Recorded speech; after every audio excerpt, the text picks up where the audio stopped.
자, 저는 여러분과 함께 우리 룻기 강의 7번째 시간으로 하나님의 구속 계획, 이런 말씀의 제목을 가지고 하나님 말씀을 전하겠습니다.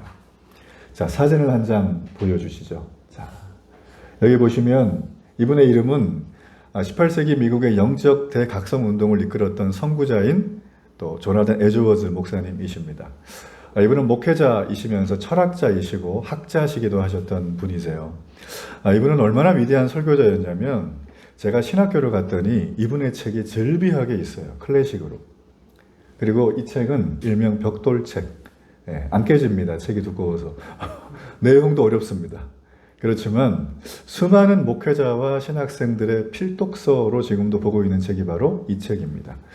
제가 신학교 다닐 때 여담이지만 이분이 이제 웍스 전집이라 그래서 총 40권 되는 게 미국의 예일대에 있었어요. 그게 이제 영어 원서로 있었는데 이걸 이제 막 번역하는 작업을 그때 했었거든요. 저도 이제 우리 같은 방의 룸메이트가 이분 완전 덕후예요. 영어 원서를 보는 덕후. 야, 훌륭한 분이에요. 이분 때문에 제가 어거지로 이 책을 접하고 원서를 보면서 공부했던 그런 기억이 지금도 있는 분이에요. 자, 이 조나단 에드워즈 목사님은 미국뿐만 아니라 우리가 알고 있는 19세기의 경건주의, 20세기의 평양 대부흥부터 시작을 해서 온 대부흥 운동, 대한민국과 아시아의 부흥, 지금 저기 브라질과 남미의 부흥, 그리고 북아프리카의 부흥, 이 모든 거의 출발이 바로 이분으로부터 시작이 됐다고 해도 과언이 아니다라는 거예요. 굉장히 영적으로 교회사적으로 유명하고 중요한 포인트를 차지하는 분입니다. 자, 그런데 이분은 핵심적인 사상이 있어요. 그분의 사상이 무엇이냐면 바로 한번 저를 따라하세요. 하나님의 주권. 하나님의 주권. 이분은 하나님의 주권이라는 말을 이렇게 표현했어요. 영원한 사랑이신 삼위 하나님이 우주 만물을 창조하고 다스리신다. 좀 어렵죠? 자, 그분은 하나님이 이 모든 걸 창조하신 궁극의 목적이, 자, 여기 보면 두 번째 중간에 보면 나와 있죠. 노란 글씨. 함께 한번 읽어볼까요? 그리스도 예수 안에서 구속이라는 위대한 역사. 오늘 설교의 제목은 구속이라는 게 들어갑니다. 그리고 하나님의 계획이 들어갑니다. 구속은 은팔찌차고 들어가는 구속만 생각하는데 그 구속이 아니에요. 이 구속은 짧게 말씀드리면 값으로 매길 수 없는, 값을 지불할 수 없을 만큼의 죄인을, 죄된 상태를, 죄로 타락한 세상을 하나님이 구속하는 사건. 책임자가 되고 봉양자가 되고 내가 7 아들보다 더 좋은 며느리로 삼는 사건. 그게 바로 구속이라는 거예요. 자, 룻기는 그 얘기를 보여줍니다. 그래서 이 조나단 에드워즈 목사님의 관심이 뭐냐면 도대체 참된 신앙은 뭐냐는 거예요. 이분이 목회 현장을 갔더니만 그 자기 목회 현장에 두 부류의 사람이 있더라는 거죠. 한 분은 참된 신앙을 가지고 신앙생활을 하는 분. 하나님의 은혜와 사랑을 많이 받습니다. 그런데 한 부류는 구원받지 못한 영혼들이 교회 안에 많다라는 걸 알게 되셨어요. 그래서 이분이 그걸 바라보고 쓴 책이 있습니다. 그게 바로 이 책이에요. 신앙감정론. 자, 이 책에 보면 아주 중요한 흐름이 하나 있습니다. 자, 앞에 우리 나와 있죠? 아래쪽에 우리의 구원은. 함께 한번 읽어봅니다. 시작. 우리의 구원은 하나님께서 허락하신 값을 매길 수 없는 은혜와 지금도 여전히 그 은혜를 베푸시고 계시는 하나님의 신실하심에 있다. 이 무슨 말인 것 같아요? 어렵다. 그죠? 정리를 한번 제가 해드릴게요. 정리하자면 이겁니다. 우리가 어떻게 해서 내가 구원을 받았느냐에 집중하는 것보다 어떻게 하나님이 은혜를 베풀어서 구원을 해주시는가. 자, 이 부분이 더 중요하다는 게 이 책의 핵심적인 주제입니다. 그러니까 성경은 이분의 말도 있지만 성경의 내용을 가지고 이런 얘기를 하는 거잖아요. 그렇다면 성경은 이 부분을 어떻게 얘기를 하는가. 오늘 설교의 큰 주제가 되는 거예요. 자, 성경은 예수 그리스도의 복음을 설명할 때 예수님 믿으세요? 복음을 전합니다. 라고 우리가 많이 하잖아요. 그럴 때 이렇게 얘기를 해요. 우리가 예수님을 믿어서 구원을 얻는다고 설명을 하지 않습니다. 대신에 하나님이 우리의 구원을 초대하셨다는 거예요. 자, 내가 믿어서 예수님 믿고 내가 구원받았다. 우리 이렇게 얘기하잖아요. 근데 중요한 건 구원을 초대해 주는 분이 초대를 하지 않으면 우리가 초대를 수락할 만한 이유도 상황도 환경도 조성되질 않습니다. 그러니 우리가 처음 예수님 믿을 때는 내가 믿어서 됐어요. 내가 하나님 앞에 왔어요. 이게 되는 거지만 더 엄밀히 따지자면 그 기회를 주신 분이 우리의 구원을 계획하셨다는 거예요. 그게 바로 하나님의 구속 계획이라는 거예요. 신비하게도 하나님은 이런 구속 계획을 세우시고 그 구속, 즉 구원을 완전히 이루어 나가는 믿음의 삶을 이 땅에서도 천국에서도 살게 하시는데 그거를 우리의 의지에 맡겨놓지 않으셨습니다. 그걸 어떻게 하셨는가? 하나님이 우리를 이끌어 가신다라고 말합니다. 그걸 다른 말로 무슨 말로 하냐면 저를 한번 따라하세요. 인도한다. 우리가 길거리 가다 보면 이렇게 맹인 봉사견이 있습니다. 그 봉사견은 말 그대로 맹인의 길을 이끌어주는 등불이에요. 아주 그 사람에게 핵심적으로 생명을 유지해주는 아주 좋은 정말 동물이라고 저는 생각을 합니다. 만일에 그 봉사견이 신호등 앞에 섰는데 붉은색 신호등일 때 건너가 버리면 이분은 어떻게 되겠어요? 건너가죠. 큰일 나는 거예요. 생명을 맡기는 거예요. 마찬가지로 하나님이 우리를 인도한다는 얘기는 우리의 생명을 그분에게 맡겼다라는 뜻이 되는 겁니다. 이게 바로 구원의 핵심적인 내용이라는 것이죠. 자, 구원의 주도권이 내게 있는 게 아니라 하나님께 있다고 말하는 것. 자, 이 얘기를 누가 말했는가? 바로 신약 성경의 대부분을 기록한 사도 바울이 이 얘기를 한다는 겁니다. 자, 로마서 8장 39절의 말씀. 자, 이 말씀을 함께 우리 읽어봅니다. 높음이나 깊음이나 다른 어떤 피조물이라도 우리를 우리 주 그리스도 예수 안에 있는 하나님의 사랑에서 끊을 수 없으리라. 사도 바울은 지금 성경의 구원을 말을 하면서 가만히 보면 구원의 주체, 구원의 과정, 구원의 완성을 우리에게 두진 않습니다. 이 얘기는 무슨 말일까요? 우리는 그러죠. 종교생활 하면서 너 착하게 살아야 잘 돼. 마음 씀씀이 일을 잘 써야지. 너 선하게 살고 있어? 너 의롭게 사니? 명분 있는 인생이야? 이렇게 물어봅니다. 성경도 그 얘기를 하고 다른 종교들도 그 얘기를 하죠. 심지어는 철학도 그 얘기를 합니다. 여러분 그런데 살아보니까 의롭게 선하게 착하게 그게 잘 됩니까? 그게 잘 돼요? 하루에도 이게 12번씩 바뀌는 게 우리 인생의 감정 아니에요. 이걸 부인할 수 있는 사람은 아무도 없습니다. 그래서 성경은 말을 해요. 너희가 구원을 얻기 위해서는 너희의 의로움에 의지하지 말라. 그러나 의롭게 살지 말라는 그 말이 아예 그렇게 삶을 살지 말라는 말이 아니라 이거 한 가지는 기억하라는 거예요. 그게 뭐냐면 너희가 지금 신분이 하나님 자녀다. 하나님 백성이다. 하나님의 신부다. 그렇다면 거기에 걸맞게 살라. 결혼을 합니다. 신랑 신부가 됐어요. 그러면 내 인생의 반쪽이 있죠. 나의 동반자가 있죠. 나의 배우자가 있죠. 그러면 그 배우자와 동반자를 1년에 한 번 봅니까? 매일 봐야 되는 거예요. 그게 결혼인 거예요. 마찬가지로 우리가 하나님 앞에 와서 구원의 사건을 경험하고 하나님이 나를 부르셨다는 게 확실하게 마음에 다가왔다면 하나님을 어쩌다 한번 보는 저 기숙사에 있는 아들처럼 여겨서는 안 돼요. 군대 면회를 1년에 한 번 가는 것처럼 해서는 안 되는 거예요. 날마다 나와 함께하는 가장 소중한 분이 바로 뭡니까? 구원을 허락하신 하나님이시다라는 거예요. 그러므로 이 조나단 에드워즈 목사님이 했던 참된 신앙이란 과연 무엇인가? 바로 이런 겁니다. 이런 맥락에서 볼 때 때로 우리 인생 가운데 고통이 옵니다. 원하지 않았지만 우리에게 눈물이 흐르고 나를 오해하고 음해하고 모함하고 배신하고 이런 일들이 옵니다. 그러면 우리는 반응을 세상과 비슷하게 할 수 있지만 우리는 반응 그 다음을 바라보는 존재. 어떻게 바라보는? 그 삶의 의미 속에서 희망을 하나님께로부터 보는 거예요. 내가 모든 것을 잃어버린다 하지만 내 마지막 순간까지 빼앗길 수 없는 진리가 내게 있다. 내 육신의 질병 때문에 육체를 무너지게 만들고 내 영혼을 황폐하게 만들고 내 인생의 스펙과 경력을 다 날려도 하나님은 내게 자유와 진리를 주셨다. 난 이것만 있으면 다 무너져도 상관없다. 여러분 그게 바로 참된 신앙을 가지고 있는 사람들의 핵심적인 내용이라는 것입니다. 이런 분들은 하나님의 뜻을 깨닫죠. 그리고 하나님의 뜻을 더 알기를 원해요. 성경을 안 볼 수 없어요, 이런 분들은. 그리고 그 하나님의 성경을 보다 보니까 하나님에 대해서 예배하고 싶어서 안달이 나요, 막. 여러분, 한국교회의 큰 전통은 새벽 예배입니다. 저희는 아침 예배라는 이름으로 온라인으로 하고 있는데, 제가 이걸 한 이유가 있어요. 처음엔 할 생각이 전혀 없었어요. 너무 예배를 많이 드린다. 전 좀 이런 주의였거든요. 근데 하나님을 제가 더 개척하고 나서 하나님에 대해서 사실 연구라기보단 그분과 더 친밀한 시간을 많이 가지니까 제 마음에 오는 게 뭐냐면 이분이 너무 좋아요, 그냥. 아, 좋은데 안 만날 수 있습니까? 아, 좋은데 내년에 봐 그래요? 맨날 만나는 거지. 연락하고 카톡하고. 그러다 보니까 어떤 분이 이렇게 뭐 아침 예배 비슷한 얘기를 하셔가지고 합시다. 그래서 시작을 한 거예요. 근데 제가 좋은 거예요. 그거 하니까. 너무 좋은 거예요. 여러분, 참된 구원을 받은 참된 신앙의 신자들은 예배자인 줄로 믿습니다.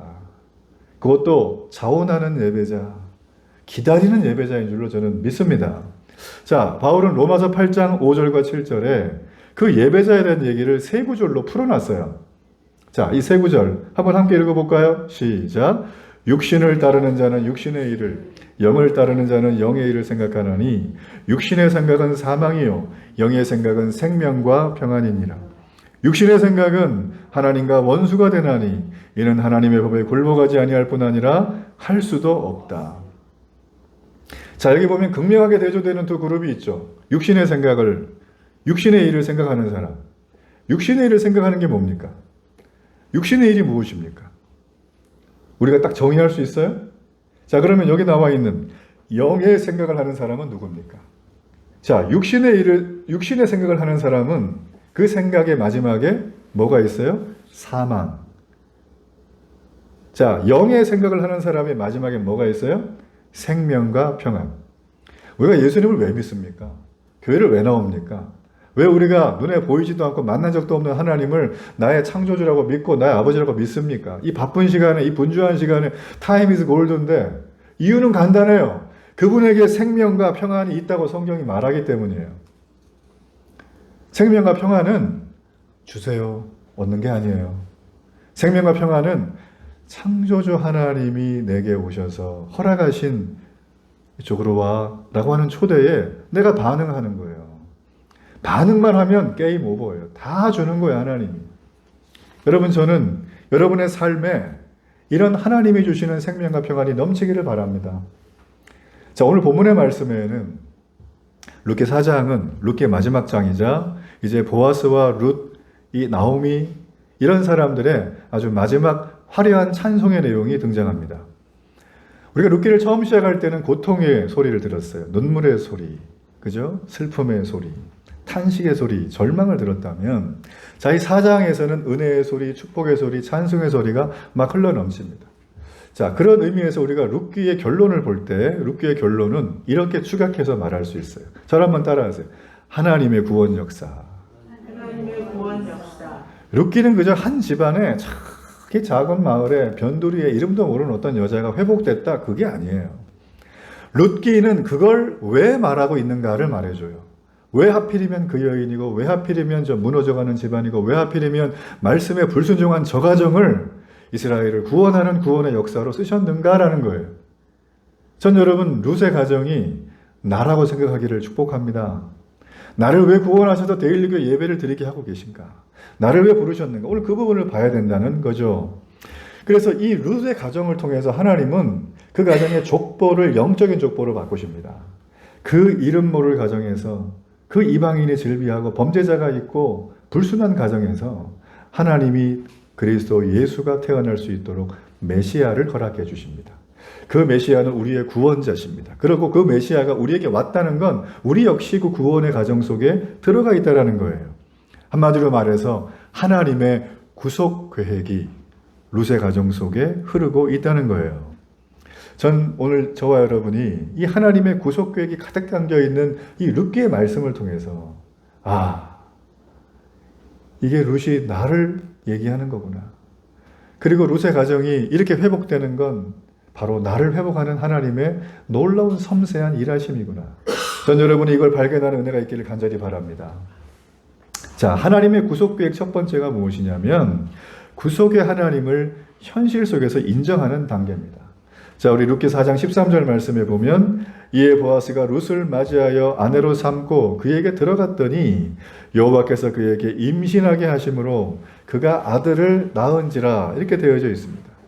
자, 지금 룻기는 굉장히 빠른 속도로 한 가정이 스피드하게 지나가는 게 나옵니다. 자, 그 과정 보니까 보아스와 룻이 결혼을 합니다.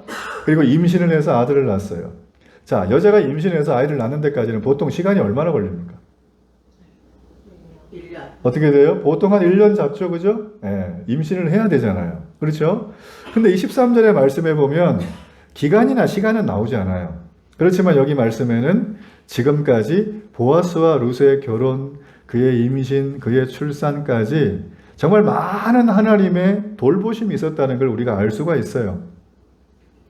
여러분, 그러므로 우리가 이걸 바라볼 때 여러 가지 많은 생각을 하지만 태기업은 하나님이 주시는 거예요. 자녀는 하나님이 주시는 것입니다. 자, 결혼을 했습니다, 이들이. 첫 아들을 얻는 기쁨이 얼마나 클까요? 이들은 고통의 순간을 살았잖아요. 남편도 잃었습니다. 두 아들도 잃었습니다. 그리고 실패해서 베들레헴에서 모압으로 갔지만 모압에서 잘 살아보세요 하려고 그랬는데 또 실패를 했습니다. 자, 그들의 삶 속에 여러 가지 많은 어려움들이 많았고 미래는 불확실하고 아무런 대책이 없었습니다. 그러다가 다시 고국으로 돌아왔고 우연히 보아스의 밭에 갔고 거기서 이삭을 줍다가 나오미는 보아스가 나의 기업을 물을 친족이라는 걸 알게 됐고 나오미의 작전 계획을 통해서 룻이 실행을 하고 놀라운 일들이 이 여인들 주목받지 못하는 이 여인들의 삶을 통해서 이루어지고 있다는 거예요. 그래서 우리가 룻기를 보면 이 여인들이 현명하다, 이 여인들이 실천력이 있다 이렇게 결론 내리는데 그거 아닙니다. 그게 아니에요. 왜 그러냐면 룻기에는 하나님이 실제적으로 일하는 게 나타나고 있는 게 너무 많아요. 하나님의 이름이라는 얘기가 자꾸 나오진 않지만 주어가 되진 않지만 하나님은 뒤에서 계속 이끌어 가십니다. 그런데 많은 사람들 룻기를 볼 때 이 여인들이 다 했나 보다. 우리가 그렇게 생각을 한다는 거예요. 자, 오늘 하나님이 일하셨다는 극명한 게 바로 이 13절에 나와요. 자, 23절에 보니까 임신을 어떻게 했어요? 결혼했으니까 임신했어요? 아니죠. 어떻게 임신합니까? 여호와께서 그에게 임신하게 하심으로. 누가 임신하게 했습니까? 여호와께서 하셨다는 거예요. 여호와께서 하셨다는 거예요. 그래서 그의 아들을 낳았다라는 것입니다. 자, 우리가 여기서 두 가지네요. 정말 결정적으로 중요한 게 있습니다. 자, 지금 룻과 보아스의 결혼은 서로 눈이 맞아서 결혼했어요? 너무 좋으니까? 그런 결혼이 아닙니다. 그건 물론 베이스에 깔려있지만 그 자체로 결혼한 게 아니에요. 룻과 보아스의 결혼은 어떤 거예요? 기업을 물을 자의 결혼이었어요. 어찌 보면 하나님의 율법에 들어맞는 결혼이었습니다. 보아스는 큰 희생을 합니다. 사정에 보면. 왜냐하면 사장에 보아스보다 기업을 물어야 될 더 가까운 친족이 있었어요. 그 사람한테 너 기업 물러라. 그러니까 이 사람이 물은다 그래요. 보아스가 이제 안 되나 보다 그랬는데 이 사람이 그러는 게 보아스가 얘기를 했거든요. 너 기업 물으면 있잖아. 저기 모함 여인 이방 젊은 룻이 있는데 너 얘를 아내로 맞이해야 돼. 그리고 얘한테 자녀를 낳게 해야 돼. 그것도 아들을. 그래가지고 어떻게 죽은 엘리멜렉의 가문을 네가 다 일으켜줘야 돼.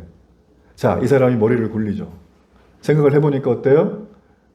내가 일단 나오미가 지금 핍절하니까 그 사람의 집안의 재산을 회복시켜줘야 되죠. 땅을 사야 돼요. 그리고 결혼도 해줘야 돼요. 원치 않은. 그리고 애를 낳아야 돼요. 그리고 그 모든 자기가 돈을 투자하고 시간을 투자하고 모든 걸 투자했는데 자기가 죽으면 이게 자기 거가 아니에요. 이게 기업 물음의 핵심적인 내용이에요. 자, 그러니 이거를 받아들이겠다고 하는 사람은 어떤 사람이에요? 희생을 각오한 사람이죠. 왜요? 하나님이 말씀하셨으니까. 하나님은 이 땅에 인간의 타락상을 너무 잘 아십니다. 인간의 타락의 현상은 무엇이냐면 남은 죽어도 나는 잘 살아야 된다는 이 시대의 멘탈리티. 그렇죠? 그러죠? 그래서 적자생존 뭐 이런 얘기 많이 하잖아요. 자, 이게 여러분 왜 이렇게 됐는가는 우리가 예전에 많이 다뤘습니다. 이유는 간단해요. 내가 잘 돼야 된다. 내가 좋아야 된다. 그 이유는 무엇이에요? 하나님이 작동하지 않는 삶을 살아가니까 그래요. 당연히 나를 지키는 거죠. 근데 남은 생각하지 않는 거잖아요. 하나님이 이스라엘 백성이 하나님을 떠나고 나서 그런 삶을 사는 걸 잘 압니다. 성전 민족이었는데 성전에서 제사는 드리지만 마음은 이미 하나님께 떠났어요. 형식적이에요, 신앙생활. 그리고 자기만을 위한다는 걸 알아요. 그러니 그냥 내버려두면 소외되고 가난하고 힘든 사람들은 살아갈 방법이 없는 거예요. 이 루세 가정처럼. 그래서 하나님이 고엘 제도를 만든 거예요. 기업 물을 자를. 그게 영적인 의미입니다. 영적인 의미. 자, 이 영적인 의미를 이스라엘 백성이 지금 이 시대에는 법이 없는 시대거든요. 법대로 해라가 아니라 내 마음대로 하는 시대에 이 기업 물을 자의 제도, 하나님의 말씀이 지켜지질 않았어요. 근데 룻기에서는 뭐 어떻게 되면 지켜지고 있는 거예요. 그것도 일반적인 기업 물음의 희생과 손해보다 훨씬 더 큰 걸로 지금. 자, 보아스가 지금 그런 의미로 룻과 결혼을 했습니다. 자, 13절에 여호와께서 그에게 임신하게 하셨다. 그리고 아들을 낳았다 그랬잖아요. 이거는 두 가지의 기적이 돼야 돼. 첫째, 결혼했는데 불임인 가정이 많아요. 요즘에. 이때도 불임은 있었어요. 불임처럼 보이는 가정도 있었어요. 이삭 같은 경우도 뭐 십수년 만에 얘가 생겼잖아요. 그죠? 그러니까 이렇게 어려움 가운데 있는 그런 상황 속에 있을 수밖에 없거든요. 결혼했는데 임신이 안 될 수 있어요. 자, 임신이 됐다 그래도 기업을 물을 자는 여자가 아니라 아들이 태어나야 돼요. 딸이 아니라 아들. 그게 법이에요. 근데 아들이 태어날 확률이 반반이잖아요. 그렇죠? 그러니까 임신을 또 해야 되든지 막 이래야 되는 거예요. 자, 그런데 여러분 여기 보게 되어지면 이 두 가지의 난자와 같은 게 어떻게 해요? 한 번에 이루어집니다. 누가 손을 대셨죠? 여호와께서 그 일에 개입하신 것입니다. 그분이 이 일에 개입하신 이유는 바로 뒤에 족보에 나옵니다. 바로 이 태어난 아이의 이름이 오벳입니다. 그리고 그 오벳은 다윗의 할아버지가 돼요. 다윗이 누굽니까? 이스라엘을 건국한 건국 영웅이자 이스라엘을 이끌어갔던 영적 지도자이자 하나님 마음에 합했다고 했던 몇 안 되는 사람. 놀라운 지도자. 지금도 다윗을 제일 좋아하잖아요. 이스라엘의 국기에 보면 지금도 현재 그 별이 있죠. 이게 다윗의 별이잖아요. 그러니까 다윗을 너무 사랑해 이스라엘 사람 지금도. 이때도 마찬가지인데 이 할아버지가 누구예요? 룻과 보아스의 아들이었던 거예요. 하나님은 이 모든 과정을 계획하셨던 거예요. 그래서 그에게 임신하게 하신 거예요. 그리고 그에게 이 모든 일들을 이루어가게 하십니다. 이 다윗의 후손을 통해서 말씀드린 것처럼 우리를 구원하는 예수 그리스도가 그의 후손으로 오시게 됩니다. 메시아의 조상이 되는 거죠. 자, 그렇다면 우리가 이 땅에 하나님의 백성들로 살아가잖아요. 하나님의 자녀로 세상을 살아가면서 오늘 이 내용을 통해서 우리가 깨달아야 될 지혜는 과연 무엇일까요? 저는 여러 가지 지혜가 있겠지만 딱 잘라서 이거라고 생각해요. 가짜와 진짜를 구별하는 거예요. 다른 말로 본질과 비본질을 구별하는 지혜가 필요합니다. 자, 이게 극명하게 나타난 데가 어디냐면 바로 장례식장입니다. 장례식장에 가면 고인이 계시잖아요. 근데 이분이 살아생전에 재산이 얼마나 많았는가? 아무 소용이 없어요, 그 자리에는. 이분이 살아생전에 얼마나 권력을 떵떵거렸는가? 아무 소용이 없어요. 아, 이분이 지옥 가고 대통령 노릇 한들 무슨 의미가 있어요, 그게. 그렇잖아요? 살아있을 때나 의미가 있는 거예요. 전 이걸 보면서, 죽음은 득달같이 오는구나. 우리가 스스로 건강하다고 자부하는 분들이 계십니다. 그러다가 홀연히 돌아가시는 분들이 많이 계세요. 여러분, 죽음은 어둠 속의 비수와 같이 우리에게 날아옵니다. 내가 젊다고, 내가 지금 살 날이 많다고요? 여러분, 그거는 하나님 앞에 할 얘기가 아니에요. 우리의 태어남은 순서가 있어도 가는 건 오직 하나님만 아세요.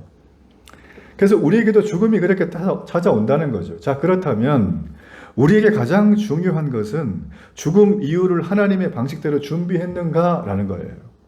여러분, 이것이 바로 하나님의 백성들이 이 세상을 살아가면서 깨달아야 될 지혜의 본질이라고 말을 해주고 있는 것입니다. 이 외의 것들은 그냥 본질 아니에요. 이거 해도 되고 저거 해도 되는 것입니다. 오늘 우리 시대를 가만히 바라보세요. 첨단 기술이 모든 산업을 다 집어삼키고 있죠. 인공지능, AI 시대, 그 모든 것들이 나중에 인간이 종속을 당할 것이다. 이런 얘기를 학자들은 많이 하고 있습니다. 그러나 우리의 영혼은 어떻습니까? 예나 지금이나 하나님이 주인이세요. 하나님이 다스리십니다. 하나님이 통치하시는 거죠. 여러분, 그렇기 때문에 첨단 문명이 지배하는 시대 속에서도 우리가 하나님을 잃어버리게 된다면 하나를 잃어버리는 게 아니라 저를 한번 따라하세요. 모든 걸 잃어버리게 된다. 하나님은 옵션이 아니에요. 에어컨 늘래 말래 옵션이 아니에요. 하나님은 필수가 아니라 모든 거예요. 모든 거. 오늘 룻기서에서 이런 맥락에서 하나님이 우리에게 과연 무슨 말씀을 하시는가? 하나님은 우리 인생사의 절대자세요. 하나님은 우리 인생사의 통치자시라는 거예요. 우리의 생가사, 우리의 삶의 성공과 실패가 누구의 손에 있냐면 그분의 손에 달려 있어요.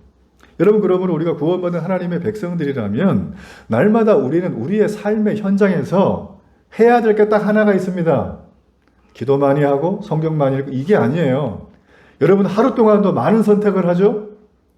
사람이 깨어있는 동안 하루에 보통 5만에서 6만 가지의 생각이 스치고 지나간답니다.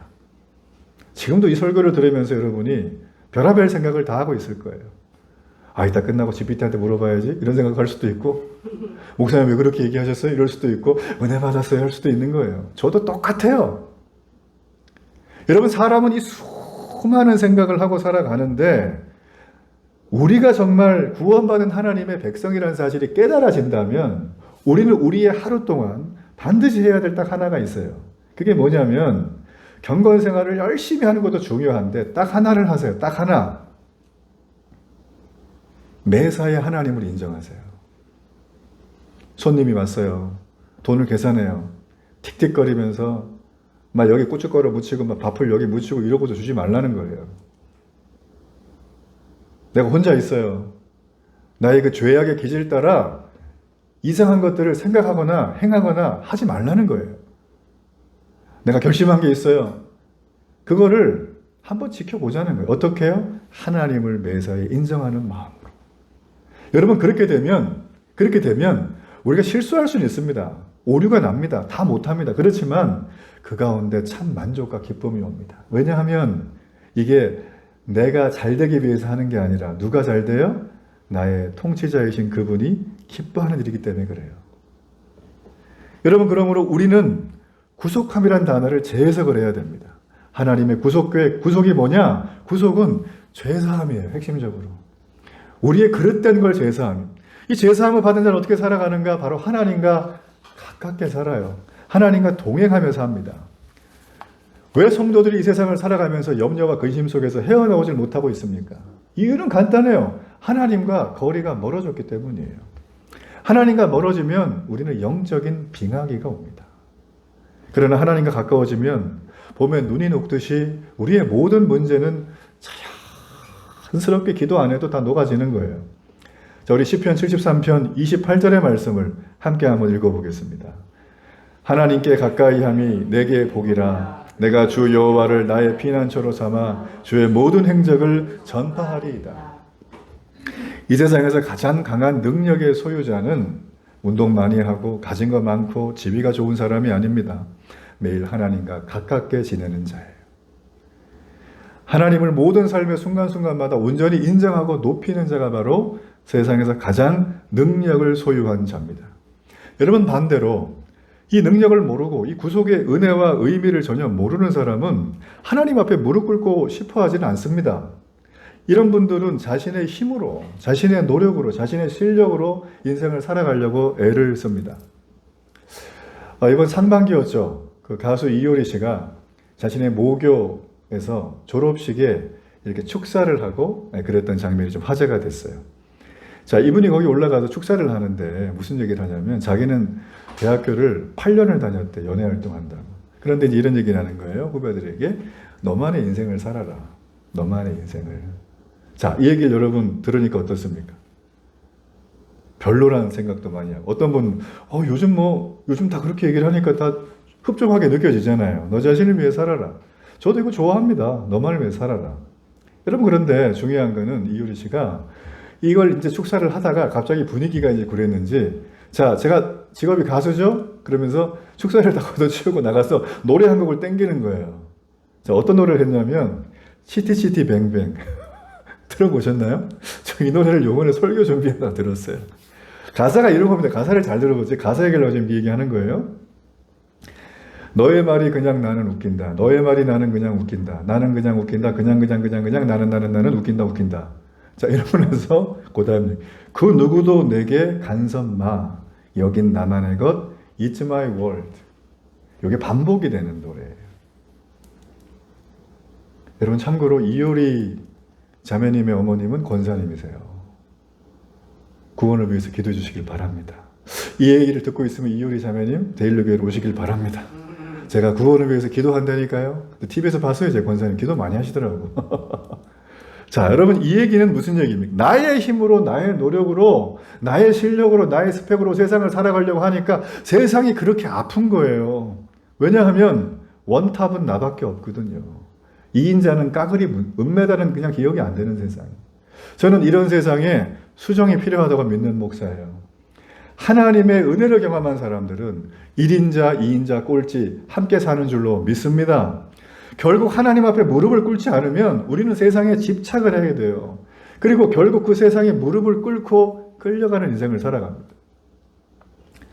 기독교 심리학자이자 정신분석학자인 스카펙이라는 사람은 오늘날 현대인들에게 무서운 질병은 중독이다라는 말을 했습니다.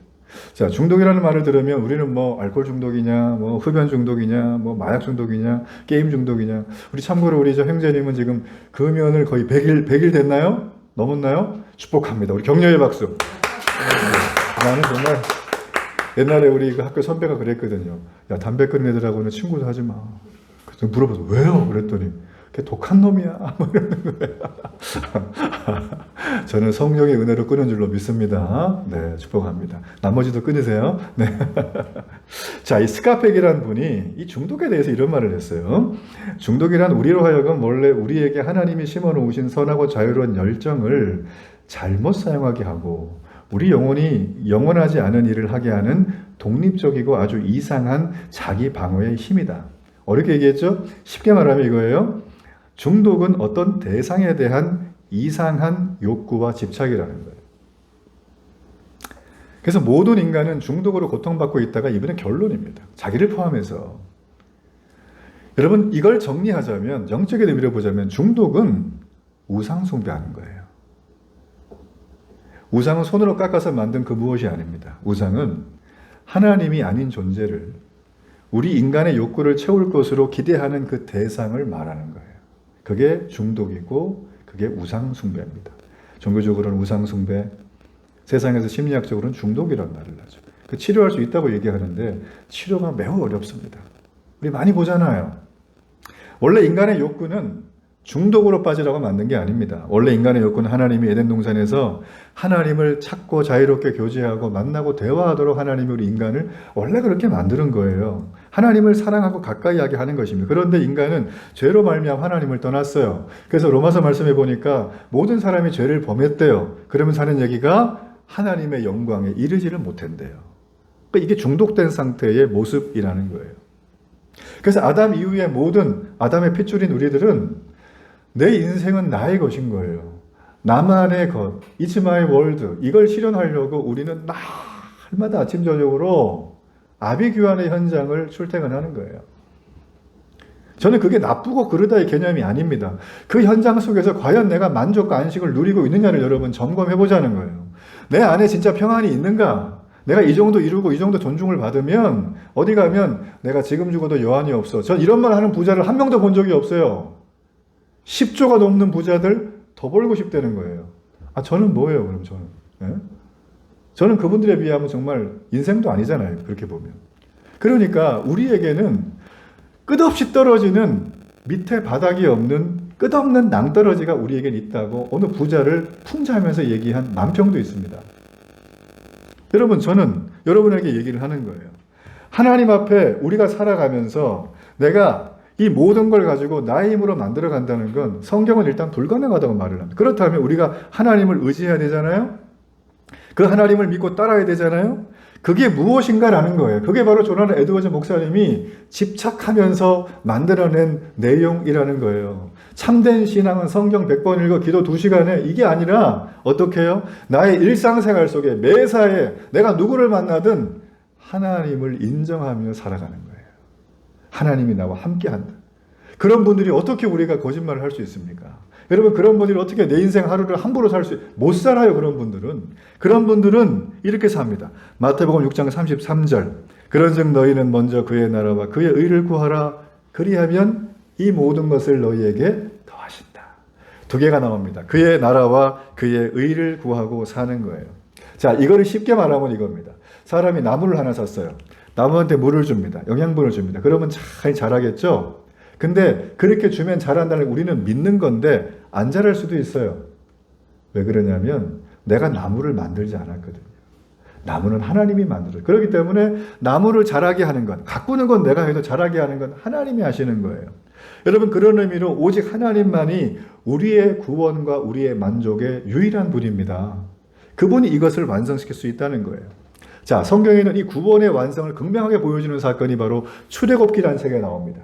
출애굽기는 어디 있죠? 구약성경, 신약성경. 어디 다음에 나오죠? 그렇죠. 자, 이 순서가 너무 중요한 거예요. 세상을 만들고 세상이 깨진 다음에 깨진 세상에서 출애굽기에 있었던 애굽에 살았던 이스라엘 백성들 400만, 600만은 무슨 신분으로 살았습니까? 노예로 살았어요. 노예는 아무도 하기 싫은 거예요. 노예로 살았는데 그 사람들은 그 속에서도 어떻게 살아요? 지네끼리 키재기하고 마늘 먹었냐, 고기 먹었냐, 풀 먹었냐 이걸로 싸워요. 자랑하고. 하나님의 말씀을 떠난 사람은 이 땅을 살아가는 수준이 그 정도 이하라는 것입니다. 그 정도 이하. 제가 너무 많이 폄하하는 건가요?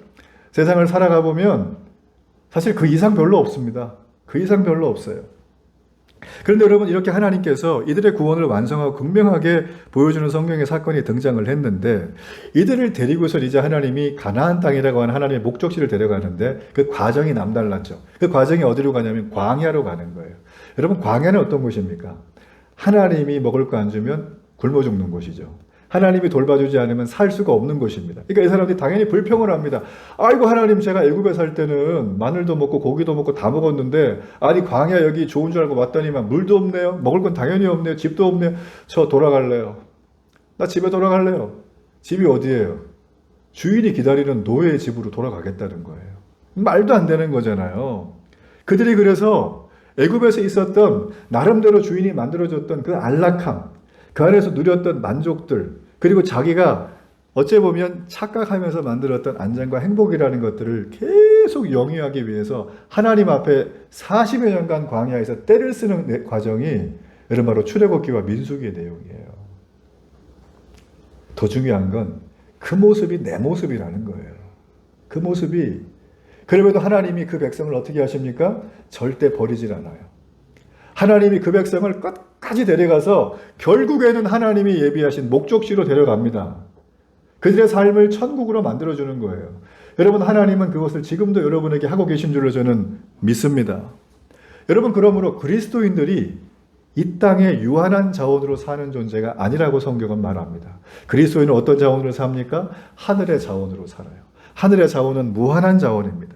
오늘 여기 말씀에 여호와께서 임신하게 하심으로 그랬죠? 루시 아들을 낳은 것처럼 그분의 손에 저와 여러분의 인생이 전부 다 달려 있어요. 하나님만이 여러분과 저의 인생의 주인인 줄로 믿습니다.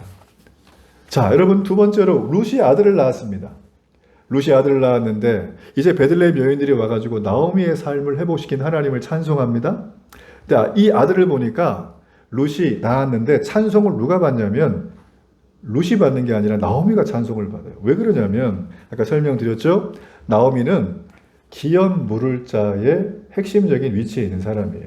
나오미는 남편도 잃었고 두 아들도 잃어서 더 이상 나오미 가문의 기업을 이룰 수가 없어요. 남편의 가문 엘리멜렉이죠. 근데 나오미에게는 더 이상 자녀를 생산할 만한 힘이 없죠. 늙었기 때문에. 루시 낳았죠. 루시 낳았지만 여호와께서 그에게 기업 물을 자를 주셨죠. 그렇기 때문에 나오미가 이 아이를 키우는 거예요. 자, 여인들이 이걸 바라보면서 얘기합니다. 이 아이의 이름을 여인들이 지어주는데 뭐라고 하냐면 오벳이라고 합니다. 나오미가 지은 게 아닙니다. 동네 사람들이 지어준 거예요. 자, 오벳이 무슨 뜻이냐? 종이란 뜻이에요.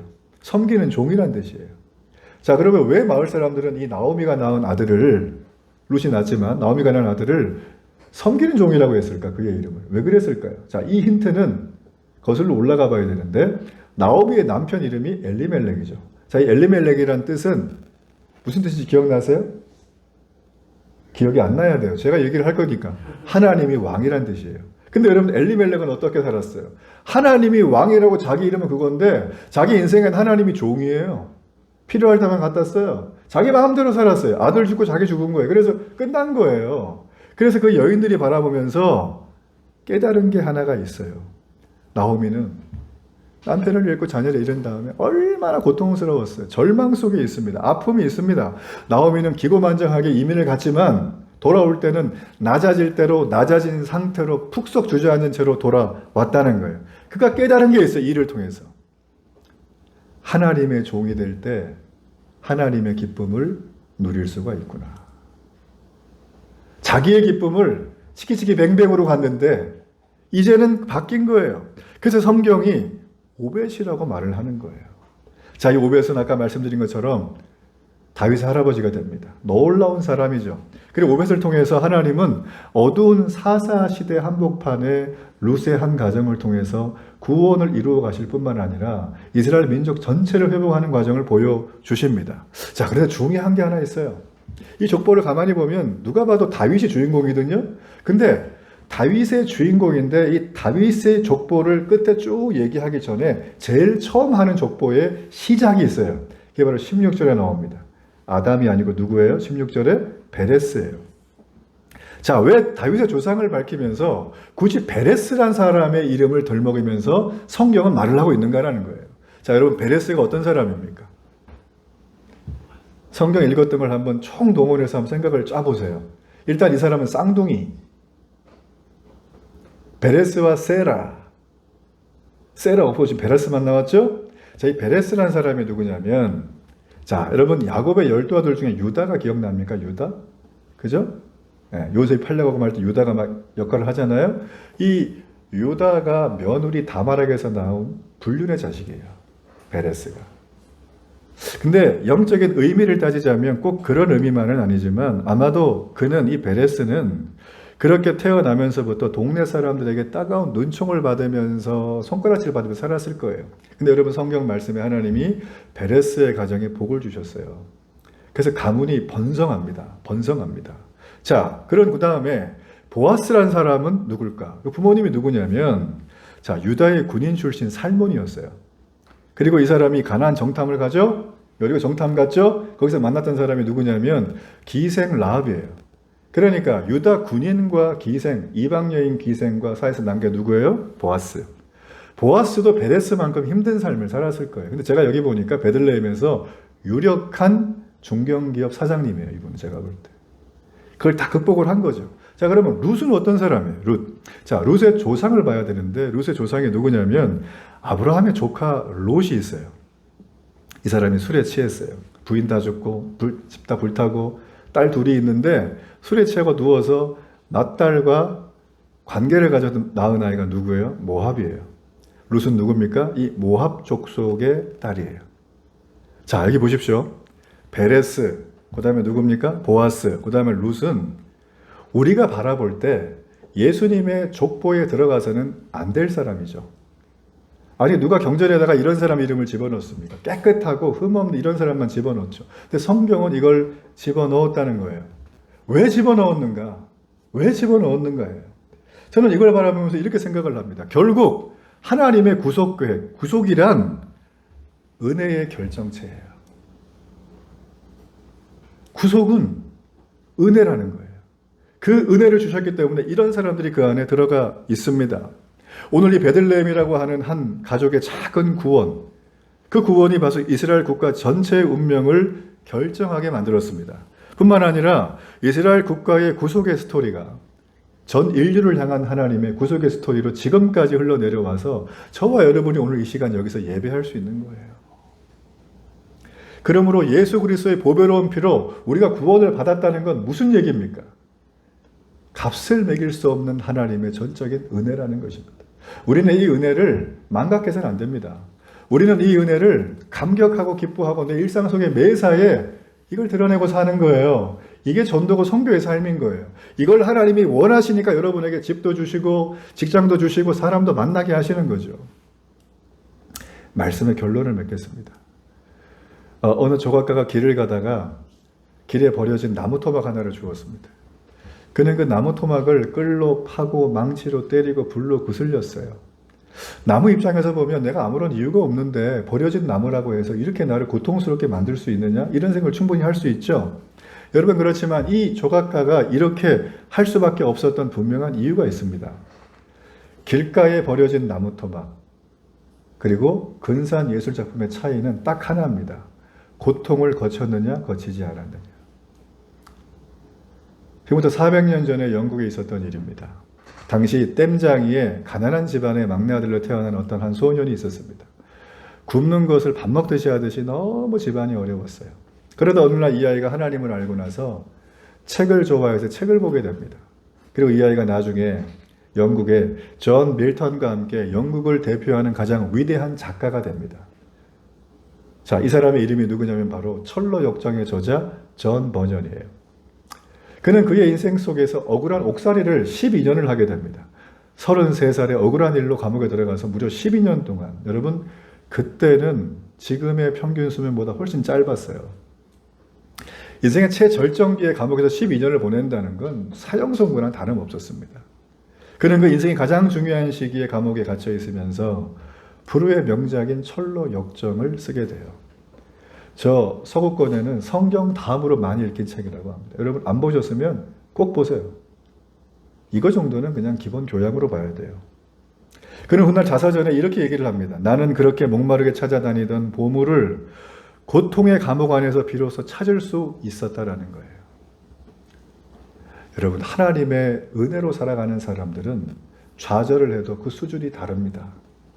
그러나 하나님의 은혜를 모르면 우리는 날마다 비본질에 걸려 넘어지게 되는 거예요. 왜 내 환경은 바뀌지 않느냐?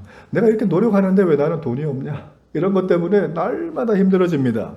그러나 구속의 은혜가 넘치는 사람은 이런 고민을 하죠. 나는 왜 하나님의 앞에서 충성하지 못할까? 나는 왜 세상적인 것에 더 집착하고 살까? 나는 좀 더 하나님 앞에 무릎을 꿇을 수 없을까? 왜 하나님의 은혜를 나는 더 사모하지 못하고 살까? 이걸 고민하면서 기도 내용이 달라지는 거예요. 여러분 우리가 이럴 때 한 가지를 해야 됩니다. 우리의 눈을, 우리의 시선을 하나님께 보는 거예요. 시선의 수준을 수평을 보지 말고 위를 보세요. 수직으로 올려서 보세요. 여러분 그게 우리의 영성이 됩니다. 우리의 수준이 되는 거예요. 여러분 혹시 고난 중에 계십니까? 아무도 모르게 눈물을 흘리고 계세요? 경제적으로 너무나 힘든 가운데 처해져 계십니까? 자, 그렇다면 지금 눈을 들어서 나를 보고 계시는, 나를 주목하시는 그 하나님을 바라보세요. 그래서 지금 하나님은 고난이라는 조각의 칼을 가지고 우리를 다듬으면서 예술 작품을 만드시는 그 하나님의 따뜻한 사랑의 손길을 여러분 바라보시길 바랍니다. 인생의 고난이 찾아왔을 때 그건 하나님이 나를 다듬으시는구나. 그렇게 여기세요.